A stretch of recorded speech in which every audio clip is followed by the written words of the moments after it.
என்ன பண்ணிக்கிறா? சும்மா தான் நினைக்கிறேன். பார்த்தா எப்படி தெரியுதா? இன்னொரு மேத்தான் தெரியுது. ஏதோ உங்க பையன் என்ன எதனா கோளாறு குடிச்சானா? அது இல்லனா பிக் பாஸ் ஆரம்பிச்சாங்க தெரியல. ஆமா என்ன இருக்க? பசங்க உங்க பையன் அனுப்பிச்சு விடுவேன் தானே. என்ன வெத்தலை பக்கம் வச்சு கொடுக்குறாங்க அவனா? மாப்பிள்ள புளி மிட்டாய் வாங்கி உங்க அப்பா கிட்ட நான் பேசிக்கிறேன் மாப்பிள்ள. வா நான் பேசுறான்னு பார்க்கலாம். வாடா உன்னை பத்தி தான் பேசிக்கிறோம். என்ன பத்தி நான் பேசிக்கிறேன் அதுவும் இவன் கிட்ட. உன்னை தப்பா சொல்லப்பா. உன்னை பிக் பாஸ் போ சொல்லிக்கிறேன். மாப்பிள்ள பிக் பாஸ் ஆண்டா போலாண்டா. வேலைக்கு சோறு டிவில எல்லாம் தெரியும். என்ன போறீங்களா? டேய் ஒழுங்கா அவன் சொல்ற மாதிரி போய் சேருங்க. என்னப்பா 100 நாளைக்கு துணியில எடுத்து வச்சுக்கிட்டா? வேணாம் வந்து போலாம். டேய் பிக் பாஸ் தானே சொல்ற. காலையில போயிட்டு சாயங்காலம் எப்படி வர முடியும்? எங்க சித்தப்பா எப்பவுமே காலையில போய் சாயங்காலமா தான் வருவாரு. சரி அங்க போய் நாங்க என்னதான் பண்ணா? போயிட்டு உக்காந்து ஏந்து வந்துருந்தோம். ஐயோ ஒண்ணுமே புரியல எனக்கு.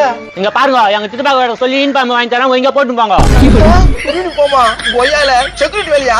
அப்படித்தான் இருக்கும் மாப்பிள்ள. ஆமா அதேதான். பிக் பாஸ் சுத்தி உக்காந்து நிக்கிறோம். டேய் அது யாரும் ஒழுங்கா செய்யுங்க. அவன் தான் வந்து சொல்றான் நீ செக்யூரிட்டி வேலைக்கு போக சொல்ற. செக்யூரிட்டி வேலை செஞ்சு தானே இதை காப்பாத்துறான். எவ்வளவு திமிரா பேசி போட்டுட்டான்.